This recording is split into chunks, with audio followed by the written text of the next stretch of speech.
Talking about digital identity today, there is famously the Estonians have been working with digital identity for quite some time. And this was first brought to our attention when we started talking about what's going on in Europe. And I've found this to be a fascinating case study for why digital identity is super important. And Estonia, I think, first stumbled into this because the Russians were messing with some of their elections and were doing some other things. And they started to identify the need for digital identity and for really strong identity mechanisms. And so they've started working on this stuff and have gotten pretty far along in their approach. There's also a strong component of what's happening with digital identity that is standards based. So even though this is something that has been worked on by Estonia and others, it's also a W3C standard for how digital identity can work. So I think it's important for us to talk about this stuff, and it's a big target for Chia to start doing some of these things. So yeah, thought we talked about this today. Lucas, have you had a chance to check up on any of these topics? Absolutely, and I've been following Estonia and their move towards digital currency for years and years and years, and they are bellwethers in that realm.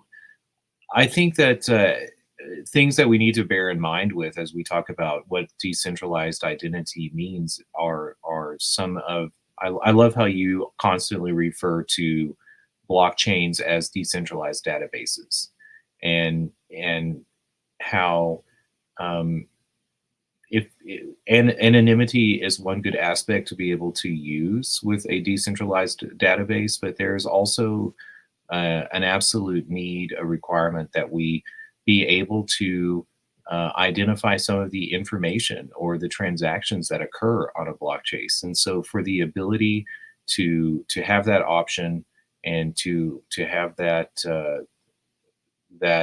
legacy of verifiable information is very important if we're going to be using decentralized databases for for more benefit to people. Yeah, and there's kind of two concepts here. The first one is digital identity. And I think a lot of us have some sense of identity because we've been working with identity systems, and all of us have been doing this for quite some time. I know that when you and I were discussing this, you said this is going to be the email killer, and I understand that perspective, right? Because a lot of what we're doing with identity, it starts with an email account. Like it says, hey, verify your email account or go get this code from here. It's like one of the ways that we've established identity is through email or for an account that we create on Google or Facebook or whatever. So we've got these different identity systems that we've all been working with. And when we talk about using blockchain to establish an identity, it's really focusing on a part of the blockchain that I think it's overlooked quite a bit in the world of cryptocurrencies and the whole casino, but that has been famously brought to the attention of everybody when we started looking at software and this whole idea of cyber defense, which we've covered in the past, but I think it's worth revisiting it and really getting into the minutia of how this might work. Because when you have this idea of an immutable blockchain and you have identity that roots inside of it, then it extends to this other concept of verifiable credentials, which says I can reveal selective parts of my identity. I can say things about myself and you can trust it. So this is this idea that we have digital identity, verifiable credentials, and we're using a decentralized trust mechanism. And this is a way that you and I can have some amount of trust without having met in person or without having to have an a priori interaction. Like we can have a trust system on the internet, and it all starts with some of these standards that are being worked on by the W3C, and that Chia has been thinking about how do you implement these things and how do you get it done in a way that actually can be better than what we've done in the past. And so verifiable credentials is another part of the puzzle here, and it's an important one because with a verifiable credential, I can say things about myself and I can really limit the scope of how much I'm saying about myself. And if and usually it's coupled with a digital signature, and that signature is what allows you to verify that the information is genuine. And so there's this entire web of trust that gets built up, and it's similar to how your browser gives you an HTTPS link. Like that is one of the first distributed trust mechanisms that we have. Is how do you know that you've got secure communication with a remote server, and that all comes as a part of this network of DNS and certificates and a bunch of other mechanisms that are in place. And so now if we think about blockchains as fundamentally providing that type of decentralized trust mechanism, now we have something where everybody can put data, but some of the mechanics of that are a little harder to understand. And I love both. I love email as a um, as something to compare digital identity and verifiable credentials to. I do think that we don't after we use email for a while, we forget what we give away when we register. But uh, to get an email address, we often have to give our phone number or some sort of identifying aspect, and we don't necessarily think about how that, like, tying a phone number or a cell phone with an IMEI number goes back to the identification and the control that the government uh, has backed behind those systems. So, and I think the verifiable credentials aspect is also interesting. Think about this in terms also of driver's licenses. Right now, to get a driver's license, you go to the driver's license office and you take a test and you prove that you can drive.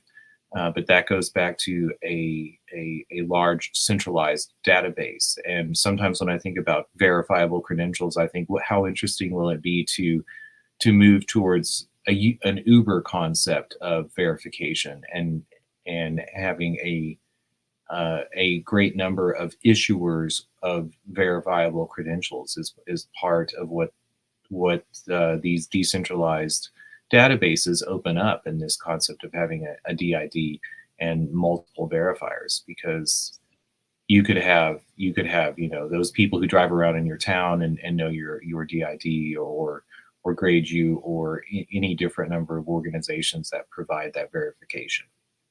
And part of the motivation, I think, when we start thinking about digital identity and verifiable credentials is just this need to identify who we're actually talking to. Who is it that is moving through one of the airports or whatever?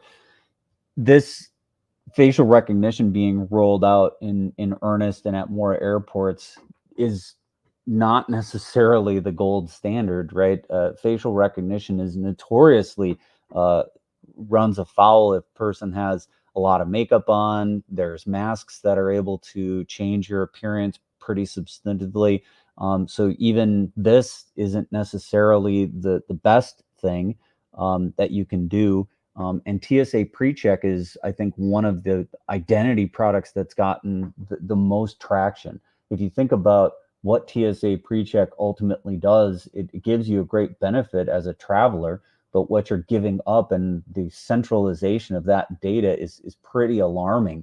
If you think about that, you have to give up your fingerprints and you have to go in through this identity process, and all of that information is kind of centrally stored. And the US government has proven time and again that they're incapable of securing that information. So moving towards something like a digital identity, or the constructs of using blockchain technology to create these systems is going to be a much better way to do it, especially if it's coupled with some sort of a hiding of the data, instead of allowing centralized players like the US government or even other large players to have control of that data in a very centralized database in one spot.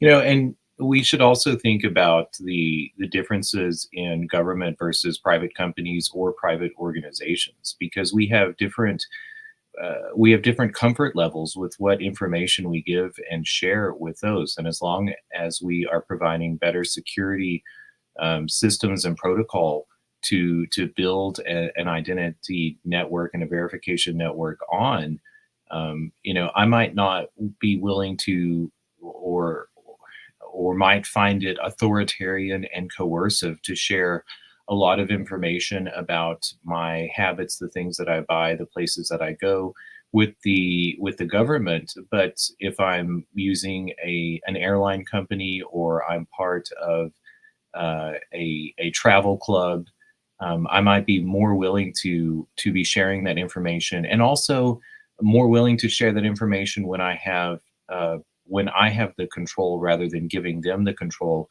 as to when I release or share that information. And that is again what decentralized databases are giving us the ability to flip in who controls the release of that information, and who gets to participate in those pools of data. So let's bring this around to Chia. I think it'd be like, since we said we're going to talk about Chia, let's bring this to the front. So we've looked at the Chia roadmap before, and I think it's worth revisiting it. I mean, this is saying we're getting this in Q4, and I think we're in Q4, right? Is it 9? No, not quite. 10, 11, 12. So October is when the Q4 starts. So if this is going to happen, it's going to happen pretty soon. So I'm not sure if this is getting pushed back, but so far it's remaining fixed on the roadmap. So if Chia brings out their DID 2.0, and also they have their update to verifiable credentials, so both of these are slated for in the next quarter. So by the end of the year, so far they're saying that these are going to come out. This means that we're getting a big upgrade to how these pieces of technology work, and as far as like what can be stored on chain and how this is all going to get rolled out, that we're going to have a big upgrade. So anticipating that this is coming out in the next 3 months, uh, Chia is a place where you can start to think about making a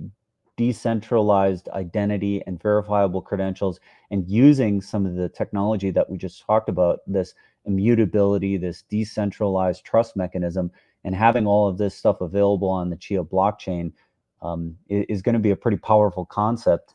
I think they're planning on doing this in a way that is compatible. So you can see that these are all supposed to be compatible with the W3C spec. So all of this stuff appears to be standards compliant in the way that everyone would hope that this would get rolled out. So pretty exciting that Chia is doing this, and that it's still remaining there on the roadmap, and that some of the ways that this is intended to be implemented looks like we're getting this decentralized trust mechanism before the end of this year.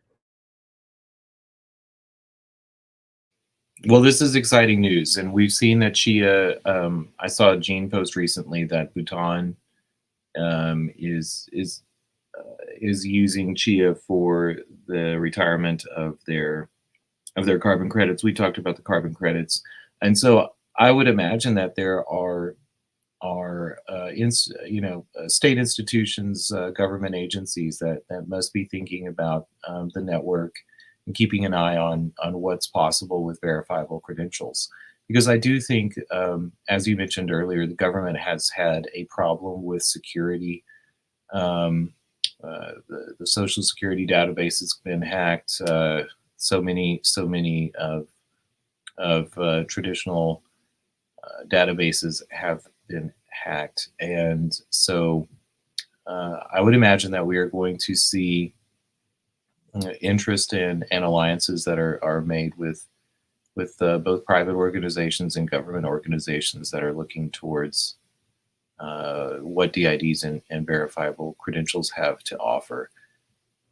Yeah, the whole usage of the CAD trust and carbon trading for the voluntary market, this is a beachhead. I mean, a lot of these governments are already using Chia. They're interacting with Chia wallets. The carbon that's getting traded that we talked about recently is all early phases of getting Chia broadly used. And I think one of the really important parts of what we need to think about why Chia is so important is because Chia Lisp can express some of this stuff in a way that's so much more powerful than you can do it on other blockchains. Now, we've looked at Cardano, and I think Cardano may be another target where this stuff could easily be done. And I think Bitcoin is not in a good position to do this, unfortunately.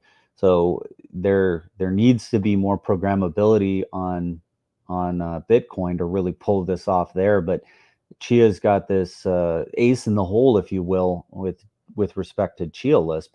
So there's a lot of expressibility. There's a lot of power that you can do within the scope of programming these smart coins. And really, if you're going to do a decentralized trust mechanism, you need to have that idea of owning the data, because if this all goes into a centralized smart contract in an account model like in Ethereum, that is really placing a lot of the power in a centralized place, which we need to ensure that that kind of a thing doesn't happen, because otherwise we're right back to this idea of centralized databases, single points of failure, and centralized ability to rug either the identity or the entire system due to some fault in the smart contract, versus something like a CoinSet model and using the immutable ledger for the pieces of information that we need, leveraging it in a way that really builds a decentralized trust and decentralized identity in the way that everybody,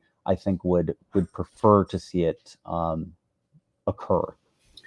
Grant, and I have maybe some questions for you and your expertise in network security. It would seem to me that the older, in the wake of Y2K and concerns about network security, it was build a private database, maybe encrypted, and then build a massive gate and a big heavy iron door to put that on to that database.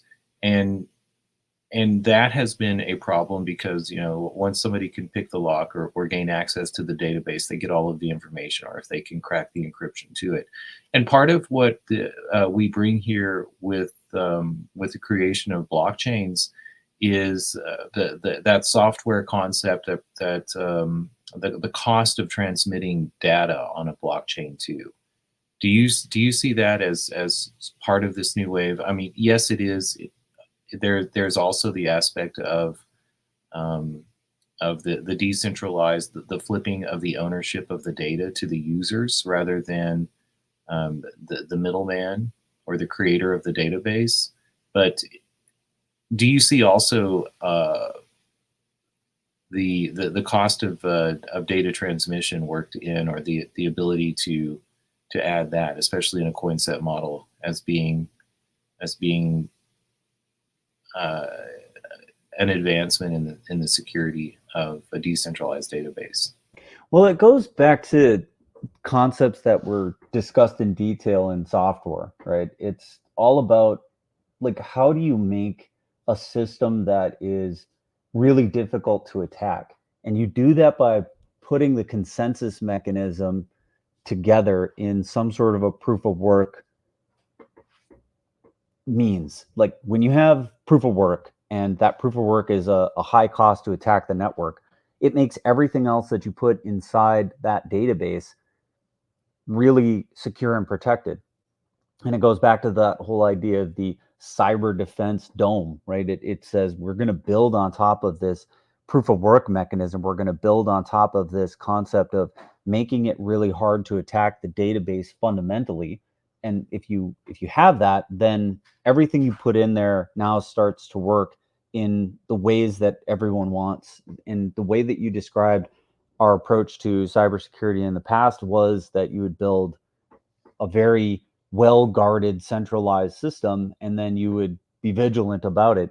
And the idea of blockchain is to flip that on its head, to say, instead of having one centralized thing, make a decentralized thing that's super hard to attack, formulating this from the beginnings of how do you stop spam? Like, how do you fundamentally stop people from just attacking a common good? And you do that by putting a certain amount of friction on any particular transaction or any particular thing that needs to be done. And when you do that, you increase the cost of having to do this at scale, such that you can now use the blockchain as this distributed mechanism for trust. So I think that that's the important concept, is that we've inverted it. And by inverting that architecture and inverting the way that we would think about doing cybersecurity and cyber defense, now we have a mechanism that everybody can use as a public good and is fundamentally protected by proof of work and by the consensus mechanism.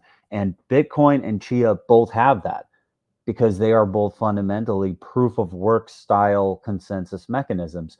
Now, we're probably going to get some flack about me calling Chia a proof of work system. And, even when the creators of it talk about it, they refer to it as proof of work. Like it is definitely a proof of work style mechanism, and it's a decentralized uh, consensus mechanism requiring hardware. And whenever you have something like that, it fits the definitions of what Lowry would have called a proof of work system. So even though we're using hard drives and there's efficiencies that have been gained, what we're currently doing really leverages a lot of hardware, and it requires a lot of hardware to pull it off. And from that perspective, your ability to attack the network requires you to amass a bunch of hardware together, which is similar to the way that you would be required to amass a bunch of hashing power to attack the Bitcoin network. So these concepts come into play, and they're analogous on both of these networks. Now, I think Cardano is probably one that wouldn't fit that bill because it has this different consensus mechanism that isn't as tied to hardware and this, this step away that you are from trying to be able to attack the consensus mechanism. I really like it as you describe it as adding friction. I think that is a good description of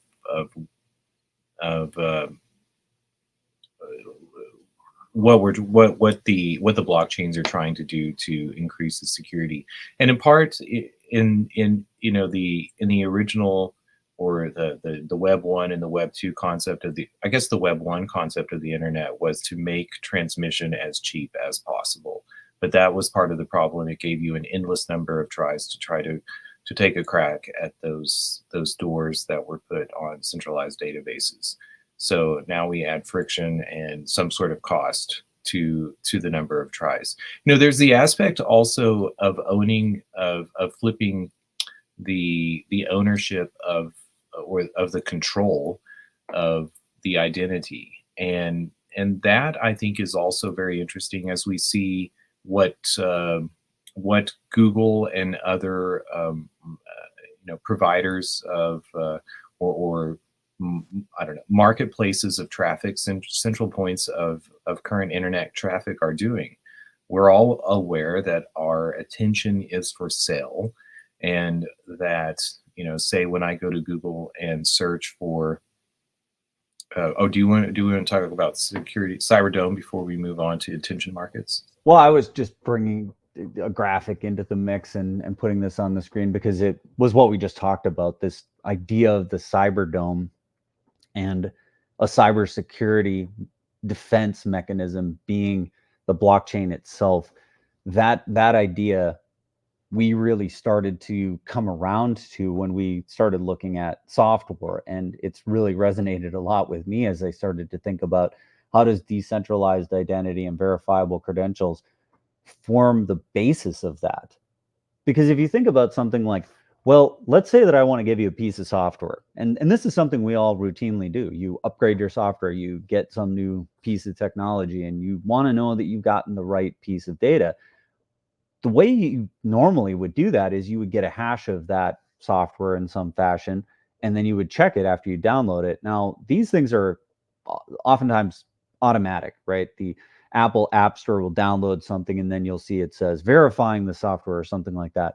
But the thing that it's not obvious what's happening is, well, where does it get the hash from? And how do I know I got the right hash from the right publisher? That you're sort of just trusting Apple to do it correctly, and you're trusting your computer to do it correctly. But there's not a decentralized trust mechanism that you can go look up in an immutable ledger. And this is what Lowry's talking about. He's saying these concepts of immutability and having a decentralized distributed database and a ledger, an ability to put something in some place and root that in identity. Now you can think about, well, how would this actually work? If I want to check the signature on a piece of software that I got from the Apple App Store, the best way to do this would be to say, all right, I know what publisher I'm trying to get it from. It's publisher that has some particular identity, and that identity being a digital identity. And then they use that digital identity to put some data in an immutable blockchain. And now when you want to reference a piece of software that you're trying to get, you go look up the hash in the immutable ledger that was put there by a known digital identity that you're trying to get software from. And now we have what we would call the cybersecurity dome. We have this cybersecurity defense mechanism.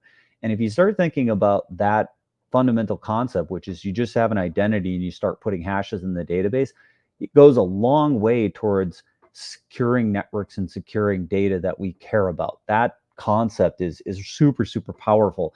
And it's kind of all you need as the basis to start building a lot of stuff on top of this. This goes to securing a wide swath of things that you might care about. It might be that you want to put out a piece of video content on your social media site. Well, how do I know that I have the right thing, that, Mossad or that, the CIA didn't mess with it in some subtle way, or that it hasn't been deepfaked by AI? Well, you could say, here's the correct hash of it. I shot this on site. Here's this UAP video that I just shot, and I'm going to immediately upload this, put the hash into the Bitcoin or the Chia database. And so you know that you have the unaltered thing, and it's got all the timestamps, and it's got all the EXIF data, and it's got the location, geospatial, and whatever, that you know that I was at this particular location at this particular time, and that content is signed and the hash is on the database. And now you know for sure that this content is really from me. I shot it on my phone and you can trust it. All of those concepts come from building on top of these basic ideas of decentralized identity and an immutable blockchain. Those two things formulate the basis for how you would do most of the things that I think you're going to see in what would be the next generation of the internet. And if that's what we mean by Web3, great. I don't think that that's been canonically what people have called Web3. I think Web3 just means using some blockchain technology somehow, but not really articulating how this is supposed to work. I think Jack Dorsey actually called this kind of stuff Web 5. If I think you remember hearing about that at one point, where he said that we're going to build Web 5, and that it was somehow, things that were being added to Web 3 because Web 3 didn't go anywhere near far enough. As I hear people trying to define Web3, I think about hipsters and the difference between hippies and hipsters and definitions of alternative cultures. The important thing is it's an imagining of an alternative to the status quo that we see today. As you talk about the verification of say videos and things that are posted up. I don't know if you saw that California, Gavin Newsom, governor of California, just passed into law that it is against the law in California to share a political deep fake.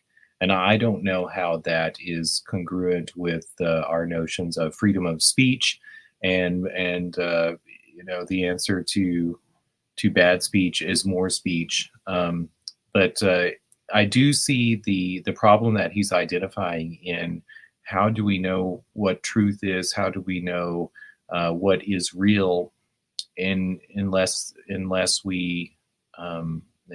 we're trusting in some authority, the state of California or the federal government or whatever that may be, or ourselves in verifying or authenticating information. So I think it's much better to build that into the protocol than trusting, especially a politician. Yeah, how would you even know that something's a deep fake or not? I think it kind of speaks to this thing that you can't fundamentally know something's a deep fake or that something's AI content generated, but you can go the other direction. If you have some sort of an idea of proof of personhood, or that you could prove that you had granted a digital identity and that was given to an actual human, and that the human stayed in control of that identity over time, then you could know that a human actually took an action and did something because they're in control of fundamentally a private key that proves that they have that. And this kind of a concept of having a private key be associated with a person, I think, has also famously been talked about by Vitalik when he started talking about soul-bound tokens. This idea that you would have some sort of a thing that would be bound to you as a person or as a human, then that concept really is what we're talking about when we're talking about a decentralized identity. And that's what I have on the screen right now is, well, what is Web 5? Well, it's taking this Web 2 stuff and adding in Web 3, where Web 3 is decentralized identity, whatever. And we haven't really heard a lot about this since it was first talked about back in 2022. This has been a couple years, and this really hasn't caught on. It really hasn't been solved, fixed, or really rolled out. And so if Chia is saying, hey, we're rolling it out this year and we're doing it in a standards compliant fashion, then it might be that 2025 is actually the year where we see this first effectuated.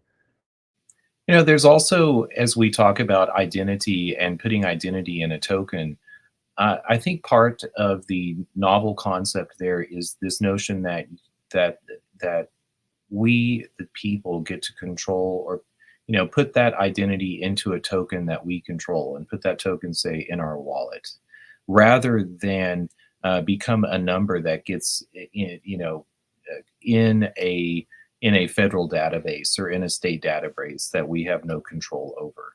So and as we were talking about the Apple Store earlier, like the implications of being in control of that token in your wallet and being able to reveal that information has profound impacts onto how traffic is monetized, how identity is monetized uh, in the marketplaces of traffic, or in the hubs of traffic that we see today. Because You're right. And a lot of this has to do with exactly how you roll it out. I think we do it maybe a disservice by calling it a token, because you really need something much more powerful than just a token. You need a very sophisticated programmability within what you're creating. And in the world of Chia, we would usually refer to that as a singleton. It's really important that you create something that's singular and that has oneness, and that it's associated with a single individual. And there's a whole bunch of human factors that would go into that, right? Like, can you imagine creating one of these and then losing access to it? Like, if somebody hacks it, or if somebody, gets your private key or gets control of your wallet, that's a devastating thing if all of your identity is grounded in that. So some of the things that need to be rolled out with something like this have strong implications for how you would recover it, or how you would get it back in the instance that you've lost, or even protecting it in the first place to never allowing it to fall into the wrong hands. Like, how do you pull all that stuff off? And I don't really think Chia speaks to this too much. I think they're talking about, like, how do you create the primitives around it, but then there's these stronger concepts of custody and how do you hang on to it.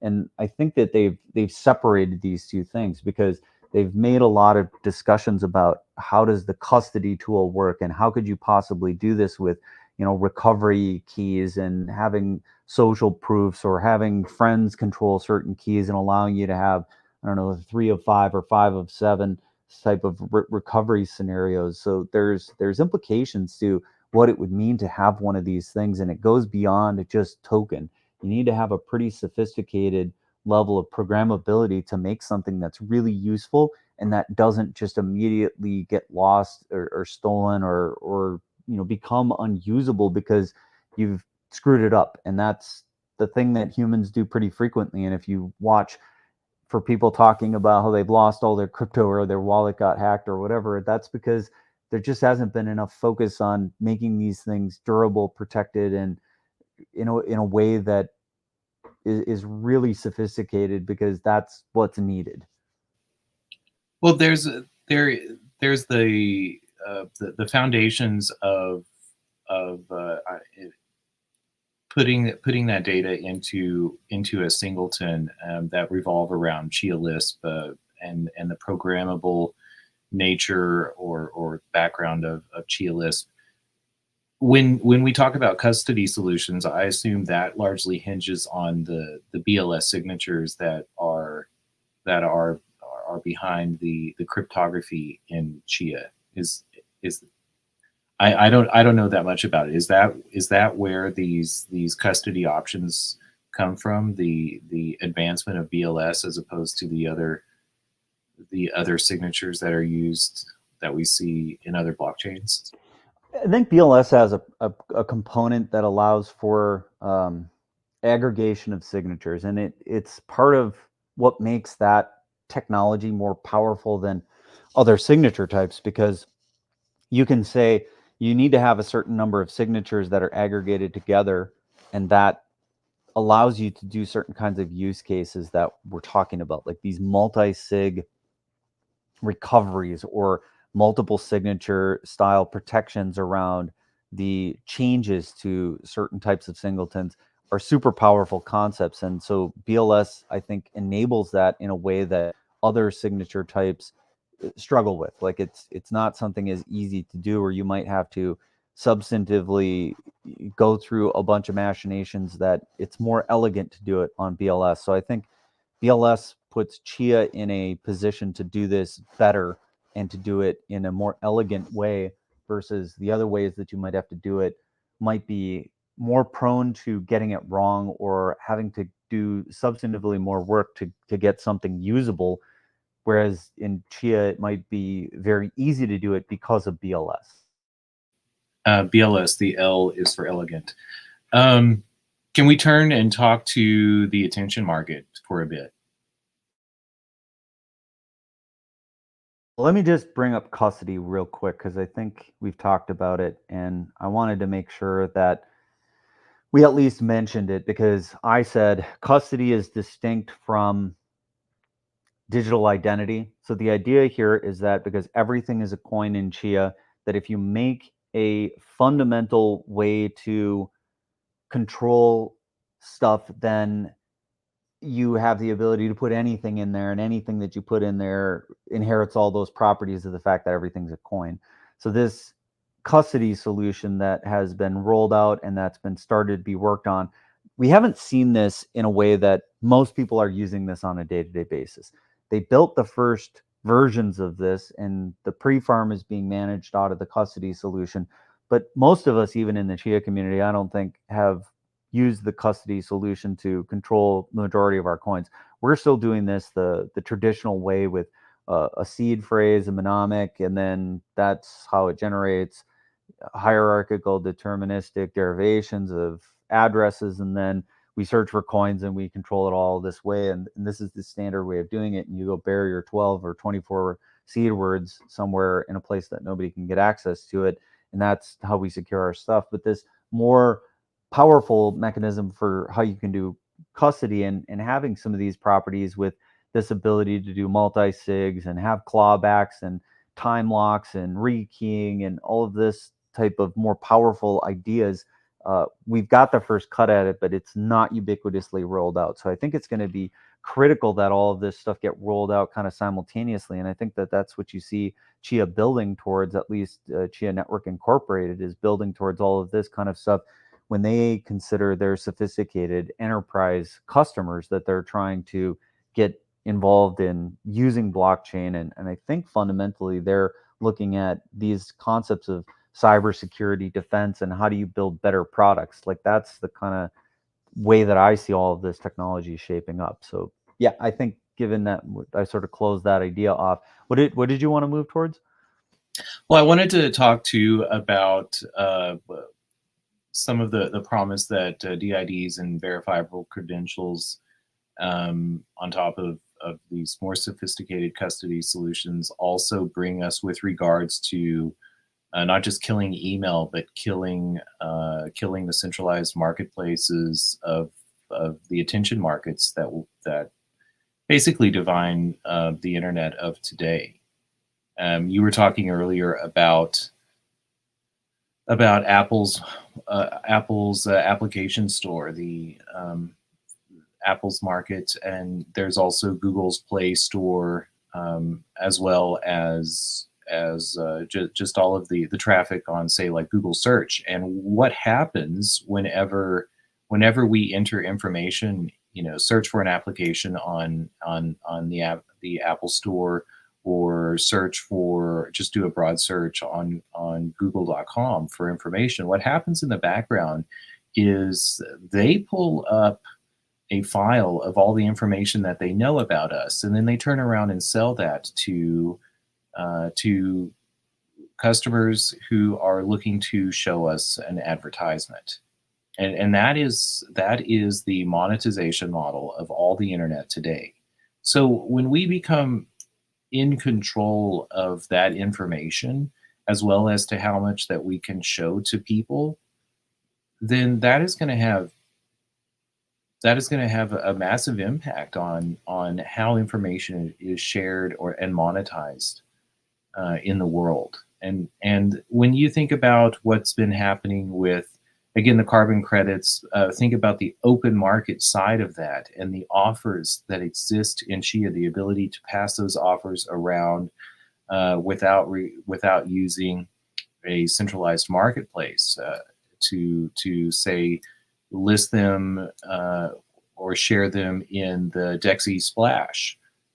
That giving those solutions to the users of the blockchain is also building a new ecosystem that is going to have profound impacts as to who owns information and who gets to benefit from the monetization of that information. I think as long as these decentralized identity solutions are privacy protecting, if we allow for the decentralized identity to become a ubiquitous identifier, I think it would probably make the problem worse because the idea that you could advertise to people or that you can do something where you aggregate this information together and then you start to put ads in front of people, it's all about being able to uniquely fingerprint an individual and say this individual, not only do they have personhood, they're an individual who might spend money or do something that advertising might affect, but that I know a whole bunch of information about them. And so if we build a decentralized identity system and it just becomes like a way to track users ubiquitously across the internet everywhere, and I can correlate your activities concretely using your digital identity on various different sites, and I can put all that together, now you've made something that looks even worse than what we have now. So I think it has a lot to do with the minutia of how you implement this. If the decentralized identity is privacy protecting and it has limited reveal, and the limited reveal is very hard to aggregate, then you've got something that's really powerful and sort of moves us into control the individual. But if it's implemented in a way that pierces the veil and all of that information now just becomes like a centralized database of all humans, and everybody that gets one of these decentralized identities, they now have the ability to be tracked everywhere they go on the internet, I think we've made the dystopian hell that nobody wants. So we're going to have to watch how this gets rolled out and what you're actually capable of doing with this technology versus just saying, oh, because it's Web3, there's a panacea here. I think it's not necessarily that way. And I think that a lot of people discovered that Bitcoin wasn't necessarily as privacy protecting as they might have thought, just because they made some mistakes. They revealed an address that was associated with them, and now all that activity is correlatable. So these types of things are crucial to understanding either that you're doing it right or building the system so that users can't do it wrong because it's designed in a way that protects privacy. Okay, well, noted. I have high hopes. I have high hopes. I feel like we're in the dystopian hell already. So, It couldn't be much worse in this attention economy and how our data is getting aggregated together and we're getting served ads and then we're getting shadow banned or grottoed into certain areas. Yeah, like how could it be any worse than it already is? well, and I also, yeah, I don't know if it can. So I think it's a good spot to leave it there. Anything else that you wanted to add on it? Nope. Let's call it good. Thanks.